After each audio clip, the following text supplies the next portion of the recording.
Good luck to you guys with Donald J. Trump. Maritime law is going bye-bye. You're going to have to all relearn constitutional law. Mr. Hanna, I'm going to run this court, not you. And you can start off with the sovereign citizen crap about jurisdiction and everything else if you want to. I'm saying, I understand that. I'm just saying, but If I'm Social Security, I know federal law. Ma'am, you need to stop talking while the court's talking. I'm an executor of Matthew. You can be an executor or you can be an executor. It doesn't matter. There's $480 needs to be on the table before you release. We're done. I don't know who LVNV funding is. I have never heard of them in my entire life. This Matter is LVNV Funding LLC versus Ruth Conway, case number 244008GC. Is counsel here for the plaintiff? Yes, Judge Hillman, Cezanne Barda. Well, you're an attorney, sir? Yes, sir. Oh, okay. All right. I couldn't tell based on the way you're dressed. We do expect lawyers to wear ties and suits for court proceedings, Mr. Barda. Yes, Your Honor. I completely apologize. There are two attorneys that handled our docket via Zoom today. Both failed to appear. I don't know why, and now I'm scrambling. I apologize. Okay. All right. Is Ruth Conway present? Yep. Okay. Good afternoon. All right. So this is plaintiff's motion for summary disposition. Ms. Conway, the plaintiff filed a request to have a judgment granted in this matter. Mr. Barda, do you wish to proceed? Yes, Your Honor. Our motion is based on MCR 2.116 C9 C10. We don't believe there's a genuine issue of material fact to move forward to trial. This is a straightforward collection matter whereby it was original creditor of Credit One Bank. LVNV purchased that, and all the chain of title and bill of sale documentation is attached to our motion. We also have billing statements showing charges made and payments made, which comports with the account stated theory in the state of Michigan. The address on those billing statement matches the same address where the proof of service went for this file. And we also have an affidavit from our client stating how much is owed at this time. Defendant not only failed to file a response to our motion for summary disposition, but also failed to file a counter affidavit, which is required by court rule. And even looking at her answer, all she states is she doesn't believe that this is her debt. I believe that plaintiff has provided proof and has established that this account was the defendant's, and I don't believe there's been there hasn't been a defense raised to be able to prevail at this time. Plaintiff respectfully requests that our motion for summary disposition be granted. Okay. All right, Ms. Conway. So I have this motion for summary disposition that was filed by the plaintiff back on December 17th. I don't have any written response that was filed by you. I see you're holding up some kind of a receipt. I don't know what that's a receipt for, but we did receive your answer to the complaint. What date is on that receipt that you're holding up, ma'am? October 29th. Okay, so I think you're referring to your answer to the complaint that you filed in this matter, which was dated, let's see, which is dated October 28th. So I'm guessing that what you're holding up is verification that you filed an answer to the complaint.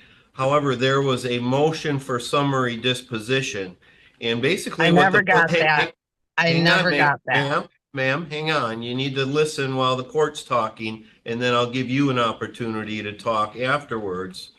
So there was a motion for summary disposition. That's a request for a judgment, and it has an affidavit attached to it, and it has bills showing that you had a Credit One credit card and that you had made certain charges. It looks like there's charges to Meyer, in Mason. There's charges to the city of Mason on the credit card, Seriously. Dollar Tree, and Celebration Cinema.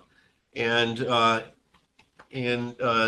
what the plaintiff has indicated is that that credit one account was purchased by LVNB funding, the plaintiff in this case, and that based on the fact that you had used the credit card and you had made payments on the credit card under Michigan law, that's a cause of action for account stated, and you would have an obligation to file an affidavit indicating that those were not your charges and you did not have an account with Credit One, and you've not filed that. Is there anything you would like to tell the court, ma'am? This is the time for you to make your response. Okay, I'm making this statement. I am here under duress. I have formally put in a formal complaint to the Consumers Finance Protection Bureau. I don't know who LVNV funding is. I have never heard of them in my entire life. This law firm has done nothing but harass me with document after document. I had 3 collection agencies approach me on this matter. I contacted the other 2, told them exactly the same thing I told this firm, but this firm has continued to harass me. I have made that formal complaint to the Consumers Finance Protection. Whether they protect me or a loaning institute is another story. I am here under duress. I live on Social Security. I will be 69 years old in the fall, and I do not have a job. I do not work. I have 14 grandchildren. I'm a mother of 5, and 2 of them are veterans of the United States military. I help with my 14 grandchildren. So I don't have a job. I will collect Social Security. Okay, let me ask you this. Did you have a credit card at Credit One? I do not ever recall having a credit card from any place, and especially I would never have a credit card with a small amount of credit. In my past, whenever I had credit, it was a decent amount of money that I had on a credit card balance that I was allowed to borrow. That I get a phone call every other day. How do these people know I don't have Medicare B? How do they know that? I get harassed to buy Medicare B. I can't afford Medicare B. I live on Social Security. So how do I get them knowing I don't have it? You tell me. Okay. All right. Anything further, Mr. Barta? No, I would ask for our motion to be granted at this time, Your Honor. Okay. All right. Well, Ms. Conway, we do have rules in lawsuits in terms of what's necessary to get past a summary disposition motion. You would have been required to file an affidavit verifying that you never had any credit card with Credit One, and that you were not the person that used this credit card that was in your name and made out to your address. And Excuse me, but I was never asked. I was never asked by the court or received a document telling me I needed to do that. You're taking advantage of somebody that's not being represented by an attorney under maritime law. I'm representing myself under the power and the attorneys of Jesus Christ. Okay. All right. Thank you, ma'am. So a summary disposition is granted for the plaintiff. And I live on Social Security. I know federal law. Ma'am, you need to stop talking while the court's talking. Mr. Barta, you can submit a judgment under the 7-day rule with the court. That's all for the record. Good luck, ma'am. Thank you, Your Honor. Good luck to you guys with Donald J. Trump. Maritime law is going bye-bye. You're going to have to all relearn constitutional law. Thanks to Mega and us Anons. Are you Mr. Hanna? Yeah. All right. This is case number 2024 CR 420, State of Kansas versus John Hanna. Mr. Hanna, it looks like you've been charged with one count of sexual battery. That is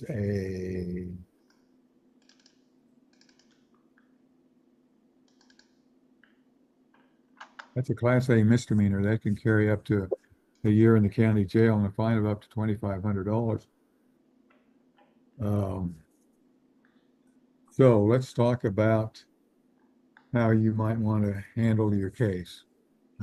This is just the time just to let you know what your charges are. Did you get a copy of the charges against you? Of course not. I haven't even been found guilty on the sanction, the write-up while I'm in here. Well, of course you're not going to be found guilty yet. But I mean, I don't mean to interrupt you, but that's the procedure. And I mean, we could talk to the Department of Justice about the jurisdiction of the case as well. We can take it to that extent, but you can go ahead and continue. I would like to challenge the jurisdiction on the charge. I want to state that for the records as well. Will you continue? My apology. Mr. Hanna, I'm going to run this court, not you. And you can start off with this sovereign citizen crap about jurisdiction and everything else if you want to. I'm saying, I understand that. I'm just saying, but it's not going to you get talk to you. the Department of Justice as well, because you know who the director of the Department of Justice is, right? That's just fine. You can do whatever you want. We'll to him now. Anyway, He'll be waiting on an indictment on you. In any event, you're charged with one count of a sexual battery, Class A misdemeanor. Are you going to have an attorney to represent you, or do you want the court to appoint somebody to represent you? You can appoint me one, and I'll have an attorney later on when I find one. Okay, I'm going to go ahead and give you a hearing date on the misdemeanor control docket. Your next hearing is going to be November 18th at 9 o'clock with Judge Webster. That can be by Zoom. Mr. Canfield, what's the state's recommendation on bond here? Your Honor, in addition to the sexual battery against a deputy, the defendant also has been convicted of aggravated domestic battery, aggravated battery, and aggravated escape from custody. So at this time, on those cases. the state's recommendation will be a $7,500 cash or surety bond. Those charges aren't even my record. For legal detainment or Very well. The court's going to go ahead and set your bond at $7,500 for security. Maybe he's facing the grand jury. If you can, sounds like you can afford your own counsel, so I'll let you go ahead and see about doing that. If you can't afford it, when you get around to your next hearing, you can ask the judge to appoint counsel for you. But I've given you your next hearing date. You know what your bond is. You'll need to stay with the sheriff until such time as you are able to execute your bond. And so we didn't address the jurisdiction issue either, right? The fact that you're where you are and I'm where I am means that I have jurisdiction over you. All right, this is 2301408 JP Morgan Chase Bank versus Arnold Chavez appearances. Yes, Your Honor. Christopher Ruth, P49102 on behalf of plaintiff. All right, Mr. Chavez, can you turn on your camera and tell me your name? Chavez Arnold. There you go. All right, so last time we were here, the parties appeared and I gave 10 days to submit answers to interrogatories. Were the answers to interrogatories filled out and returned? Well, Your Honor, they were prepared. When I prepared for the hearing, apparently they were not sent. I did email them to Mr. Chavez this morning. However, the document production requests were, all documents were produced within days of the hearing, Your Honor. All right, so Mr. Chavez, do you have all of that now? No, like he said, I didn't. After 10 days, he just sent. I mean, I could check my email, but I haven't received anything from him. Did you receive all the documents you requested? No. Mr. Royce, when were they sent? They were sent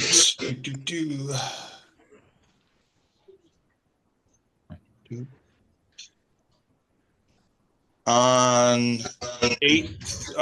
August 30th. Make sure that I'm.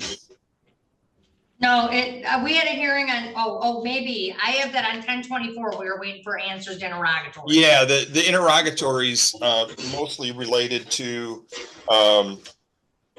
whether there's compliance with the UCC and transfer of a note, and whether there was an assignment of debt, which of course there was not here. Were all the documents submitted? All documents, except for he had requested internal accounting records of Chase Bank, just generally, not specific.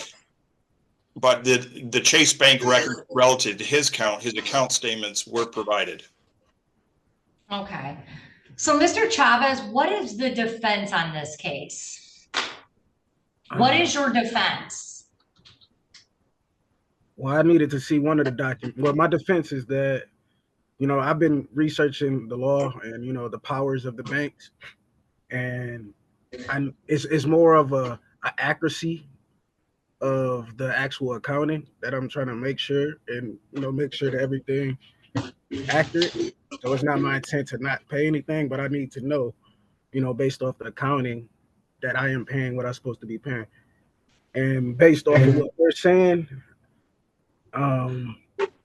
your last payment, back on 5/15/23, you owed $3,398.36.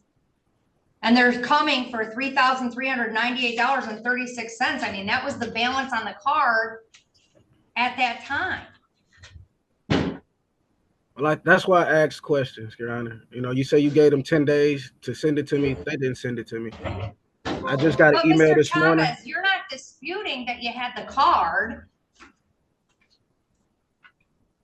right? But that's not the issue at hand, is what I'm saying. No, it is the issue at hand. The issue at hand is, did you have a credit card? Did you use money on that card? And did you not pay the card off? That's the only question. Right. Those are the questions. Okay, my defense is I am the lender, and they borrowed from me. What did they borrow from you? My personal security, which I'm entitled to rights to. No, I'm not buying that. No. Listen to me. Listen. It's not about. I have it. I'm going by the law, Your Honor. I'm not just making up anything. No, you're not going by the law. You're making up the law as you go along. You took a credit card on. You agreed with that. And then you had a credit card. You used the credit card. You have a balance on the card, and you didn't pay on the card.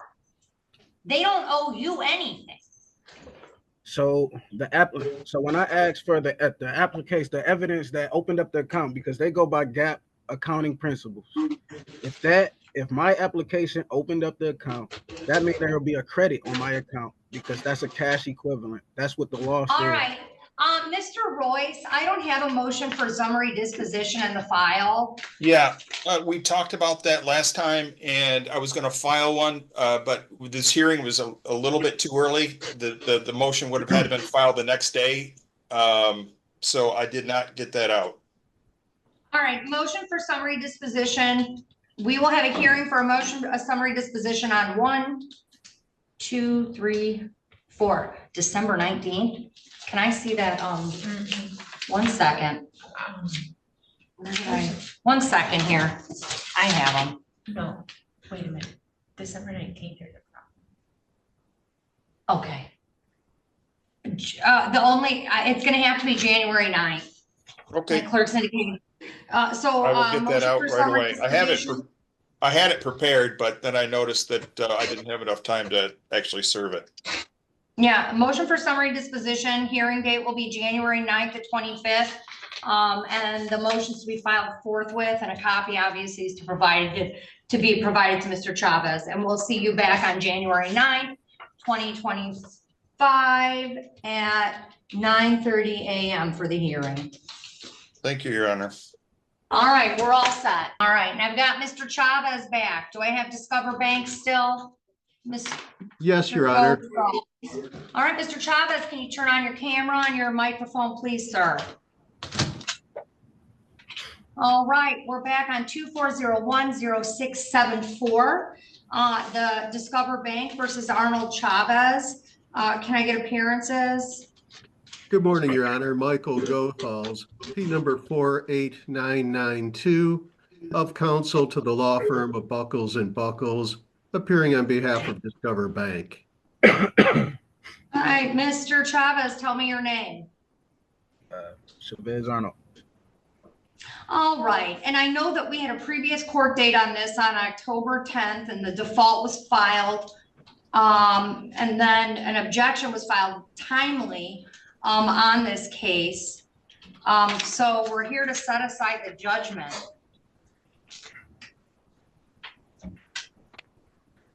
What's your motion, Mr. Chavez? Well, that day, Xfinity, I have Xfinity internet, and it was working in my area. And I have proof of.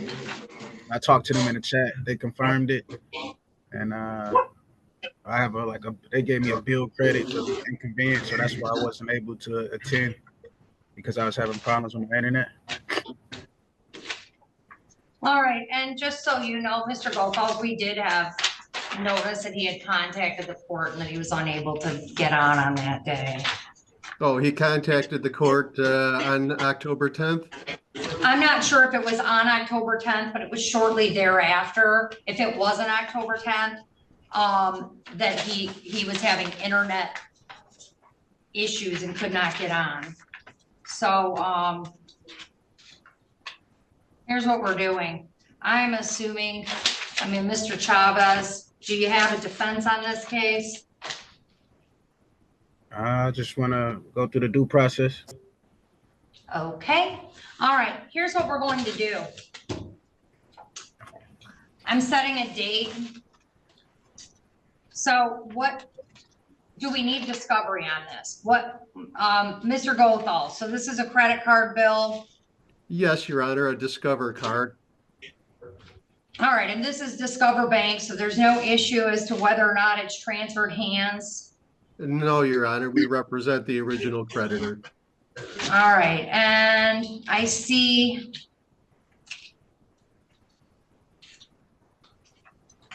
there's an answer file. All right, this is an account stated under MCR 2.116, parent I. This court is making a ruling immediately based on the pleadings. The answer from Mr. Arnold indicates that he does not dispute that the card was taken out. The only dispute he appears to have is that a few paragraphs here, he does not agree with the fact that by virtue of defendant's default and breach, the entire balance of the account is now due, and these statements were attached, that the contract and or monthly statements are written instruments, evidence indebtedness with a specified interest rate, and that he disputes whether or not it's an account stated. It clearly is. It's the original creditor. There's no sort of defense regarding assignment on this case. The balance at the time of the complaint was $4,378.29. Under MCR 2.116, parent I, parent 1, if the pleadings show that a party is entitled to judgment as a matter of law, or if the affidavits or other proofs show that there is no genuine issue of material fact, the court shall render judgment without delay, and the court is doing so. Well, I have affidavits that support what I'm saying, but I will want to enter into this as evidence. The motion for summary disposition is granted sua sponte by this court. There is no valid defense to this claim, and I couldn't even enter any evidence. And a judgment in the amount of what is claimed in the complaint $4,378.29 will be entered by this court, and documents can be submitted for that purpose. And officer, I have a few more documents for that, and we're all set. All right, we're all set. Thank you, Mr. Arnold. Mr. Arnold, I have ruled against you. I am allowed to do so on the court rules. Once someone becomes emotionally committed to sovereign citizen theories, admitting a mistake can feel harder than losing the case itself. That mindset shifts attention away from evidence and toward defending an identity. In court, however, legal outcomes follow proof and procedure, not personal beliefs or alternative legal theories. Filed an answer, it's the appropriate response to this. You're not going to make a mockery of the judicial system, which is what you're attempting to do. You're also not going to waste this court's time and resources on cases, on arguments that are invalid. I'm not wasting any more time on it. We are done.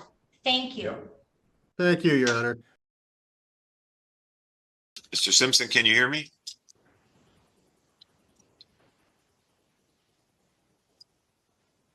Mr. Simpson?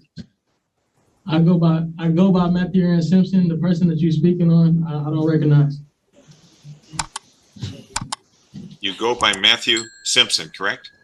I go by Matthew Aaron Simpson, but the name that you're speaking on behalf of, I don't recognize. Name that I'm speaking of on behalf of. Yes, I'm the executor of the illegis. Oh, you are. I'm the agent majority. I'm not a minor. I'm competent. And I would like to declare that I, Matthew Aaron Simpson, would like to state on oath, on the record, that I am declaring a national non-citizen. Well, your status as a citizen is not really central to these events that bring us here. What brings us here is the fact that you owe money to the court for two different matters, one from 2022, the other from 2024, a total $480. I'm going to recall the warrant for your arrest.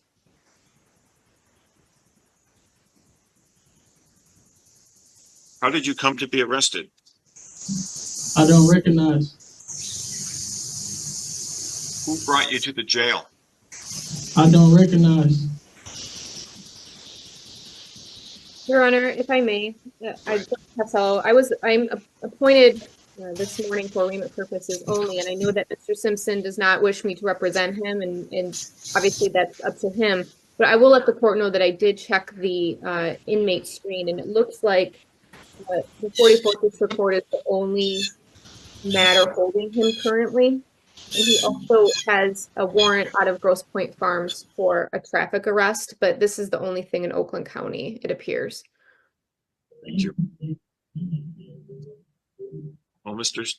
Simpson, it really doesn't matter what you recognize or don't recognize, because you're dealing with the power of the government, whether you recognize that government or not. So what we have to do here is figure out how to negotiate a path for you, whether you recognize the power or not. And the fact that you owe this money to the court appears to be the only thing keeping you in jail. It is not the intent of the court to have you be in jail for $480. I understand that according to Where do you stay now, sir? On Earth. Where do you stay? On Earth. On Earth. You have a particular spot on Earth? No. Do you have any spot that you have mail sent where you can get mail that's addressed to you?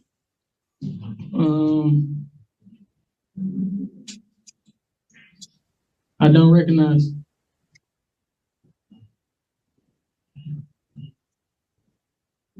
Simpson, you're not making this easy on yourself. You're creating difficulty for yourself. I don't have a. Where do you get your mail? I don't have a place of residence. Where do you get your mail? I don't.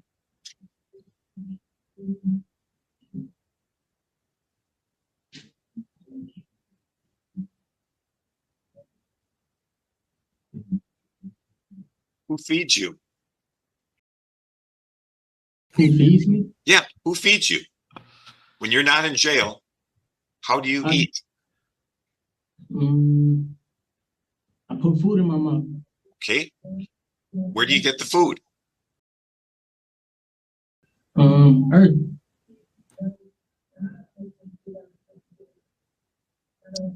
Do you have employment?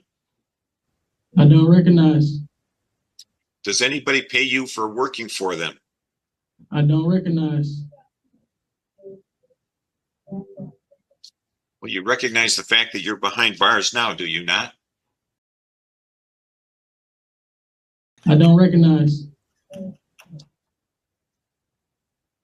Reset the show cause. And the bond is $480 cash. I don't recognize. You can recognize or not. Doesn't change the fact that you're not going to get out of jail until $480 has been paid on your behalf. Whether you recognize that authority or not, it's happening. I'm an executor of Matthew. You can be an executor or you can be an executor. It doesn't matter. There's $480 needs to be on the table before you're released. We're done. I would like to put that into my foreign trust. You can do whatever you like, sir. Have a good day. Okay. Good morning. 14B District Court is now in session. This is Magistrate Hillary Braley presiding. Okay, and I need you unmuted at the jail. There we go. Can I have your name, please? For the record, my name is Thomas Snyman II. I'm the natural person, I'm the living man. How we doing today, Miss Braley? We are upright, if nothing else. Great. So, okay. And you said your name is Thomas Styron. The second. The second. And then I'm the natural person, the living man. Okay, thank you for your patience there. We had a little bit of a kerfuffle. So, No problem. recalling case number 19S00472, that is the state of Michigan versus Thomas Ulrich Styron, the second, you said, and also calling 24W001025, that is the township of Ypsilanti, also versus Thomas Ulrich Styron. So state your name for the record. So, for the record, my name is Thomas Styron II. Is not the name you have attached to this case is not me. I believe that's a state created entity, Your Honor. And me being a living person, I don't my name is in proper punctuation. I don't have a all caps name nor Okay, I'm going to cut you off right there. Okay. I don't have no contracts with the state of Michigan at all, period. And so I was wondering about personal jurisdiction, subject matter jurisdiction in regards to this. Okay. And you can continue to wonder about those at the moment. What I am doing, you have a show cause hearing on the matter ending in 472, which is the retail fraud charge. I'm showing a balance of $210 on that. And then what you're being arraigned on, that is what I am here to explain the charge against you, is a citation issued on April 2nd, 2024 at 9:24 in the evening. That charges that you operated a motor vehicle on North Ford Boulevard at or near Russell Street with no license on your person. Do you comprehend the charge against you? I do not. I don't even own a license. I canceled my license years ago. Okay. So what you are being charged with is operating a motor vehicle without having a license on your person. So I'm not asking if you agree with this. I'm not asking if you have a license. I'm asking if you understand the words coming out of my mouth as far as what this charge is. The charge is accused me of having a not license. having a driver's license on my person, correct? Correct. Well, from my understanding, I need a driver's license if I'm in commerce. I was traveling home. Okay. I wasn't doing business at all. And also from my understanding, I don't need a license to do that. And your overstanding is incorrect, sir.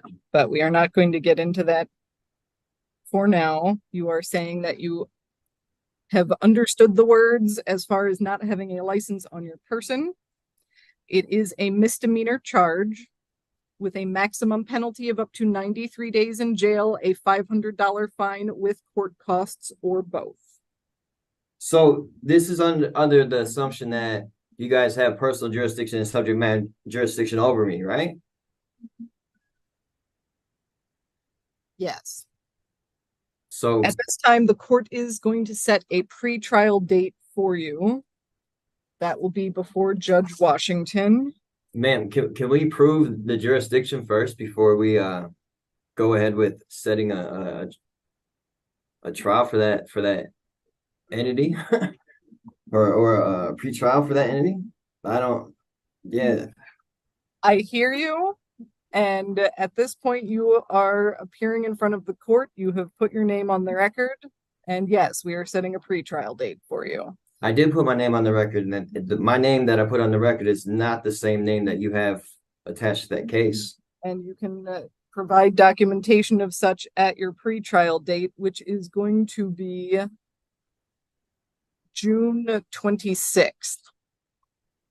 So the documentation that I have published, recorded the documentation I have published and recorded on the record, on the state of Michigan record, that says what I just told you, that I'm not who you have, that I'm not the name you have attached to that case, that's I need to bring that with me, is what you're saying? It being already recorded and on the state of Michigan records. That good enough? Whatever documentation you have, Mhm. bring it with you to your pretrial date. That is what I am telling you, yes. So.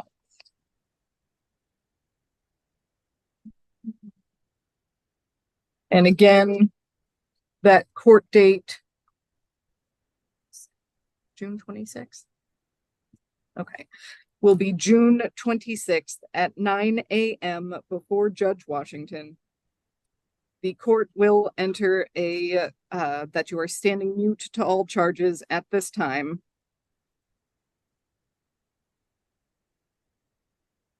So we're just assuming jurisdiction though, correct? Yes. How? From my understanding, that has to be proved before we even proceed with anything else. Am I wrong? You are not correct. The court will also set a personal recognizance bond in this matter. Basically, you are promising to show up for that June 24th court date at 9 a.m.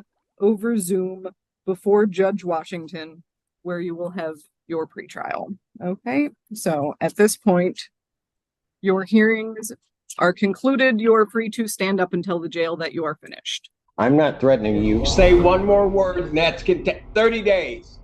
30 days! Although these hearings involve different judges and different legal disputes, they reveal the same strategic mistake. Each defendant tried to challenge the court without first addressing the legal issue that actually placed them before the judge. Whether the case involved consumer debt, criminal charges, unpaid court obligations, or a traffic offense, the judges consistently returned to one principle: claims must be supported by legally recognized evidence and proper procedure. Arguments about maritime law, living man status, all capital names, private trusts, or rejecting jurisdiction never replaced the need to answer the actual legal claim. One of the biggest misconceptions in sovereign citizen ideology is believing that changing language changes legal responsibility. Courts do not decide cases based on special phrases or self-declared status. They decide them by statutes, procedural rules, admissible evidence, and the record before the court. Another pattern appears across these cases. Several defendants had opportunities to strengthen their legal position by responding to motions, filing affidavits, producing evidence, or presenting a recognized legal defense. Instead, valuable time was spent arguing issues that the court did not recognize as legally relevant. Once that happens, the case often becomes less about proving a point and more about missing procedural opportunities that cannot easily be recovered. The larger lesson reaches beyond sovereign citizen cases. Every courtroom rewards preparation more than confidence. Knowing how the legal process works is usually far more valuable than believing the process does not apply. Sometimes the most important decision in a courtroom is made long before the hearing ever begins.